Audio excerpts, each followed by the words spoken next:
यात्रा का सफल आयोजन जम्मू कश्मीर पुलिस का एक प्रमुख ध्येय है और इसको हम पूरा करने की बखूबी कोशिश कर रहे हैं। जहाँ तक अपने गाइडलाइन की बात कही, जितने भी पुलिस काउंटर्स हैं वहाँ पर टूरिस्ट के लिए, वहाँ पर यात्रियों के लिए डूज़ एंड डोंट्स इशू किए जा रहे हैं। मेरा आप सभी से आग्रह रहेगा कि इस डूज़ एंड डोंट्स का पालन करें।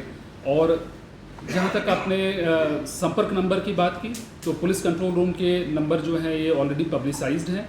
इसको और पब्लिसिटी देने की आवश्यकता है तो उसको हम पब्लिसाइज करेंगे। इसके अलावा जो ट्रैफिक डिपार्टमेंट की एडवाइजरी निकलती है उसमें भी कॉन्टैक्ट नंबर्स अवेलेबल रहते हैं, तो असुविधा की स्थिति में उन नंबर को संपर्क किया जा सकता है। सर, इस बार जत्था जो है लखनपुर से भी यात्री जो है वो सुरक्षा कवर में आएंगे, जम्मू तक इस तरह की बात आ रही है, तो क्या कुछ इंतजाम किए गए हैं जम्मू पुलिस की तरफ से ताकि जो लखनपुर एंट्री गेट से आते हैं वो जम्मू तक पहुँचे? देखिए, लखनपुर से लेकर के जम्मू तक पहले आरोपी की व्यवस्था नहीं होती थी, इस बार आरोपी की व्यवस्था की गई है।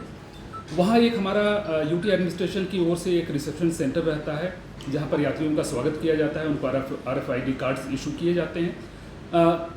तो मेरा आग्रह है कि वहाँ पर जिस तरह के उनको गाइडलाइन दिए जाएं उनका वो पालन करेंगे और लखनपुर से जम्मू के बीच का जो स्ट्रेच है ये पूर्णतः सुरक्षित है। इसकी जिम्मेवारी जम्मू कश्मीर पुलिस की। आपसे एक सवाल रहेगा।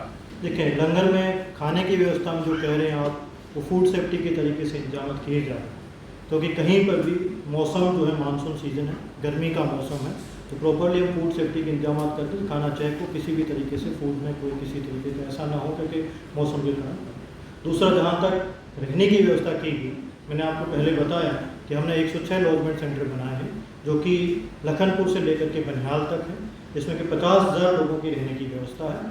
वो डेजिग्नेटेड है, वहाँ सुरक्षा के पूर्ण बंदोबस्त है, वहाँ पर खाने पीने के पूर्ण बंदोबस्त है, सैनिटेशन की पूर्ण व्यवस्था है, लाइट की पूर्ण व्यवस्था है, तो वहाँ पर वो रुक सकते हैं। सभी वो डेजिग्नेटेड है, वहाँ पर वो रुक सकते हैं। सर, जो ऑफलाइन जाते हैं, ऑफलाइन रजिस्ट्रेशन करवाना, ऑफलाइन रजिस्ट्रेशन की शुरुआत जो है 30 तारीख से होगी यहाँ पर, क्योंकि पहला जो जत्था यहाँ से जाएगा वो 1 तारीख को यहाँ से जाएगा, तो 30 तारीख से शुरू होगी, 1 तारीख को यहाँ से जत्था पहला। सर, मौसम के चलते मैंने आपको बता दिया पहले कि रेलवे से कोई यात्रा नहीं हो रही है। रही बात, आपने व्यवस्था की बात की है, तो हमने यहाँ पर 50,000 लोगों की रहने की व्यवस्था की हुई है। जहाँ तक बारिश की व्यवस्था रही, आप भगवती नगर में देखते थे कि पीछे बापू आसाराम जी का आश्रम है, वहाँ पर पिछले साल से बड़ा हैंगर लगाया जाता है जिसमें यात्री रहते हैं।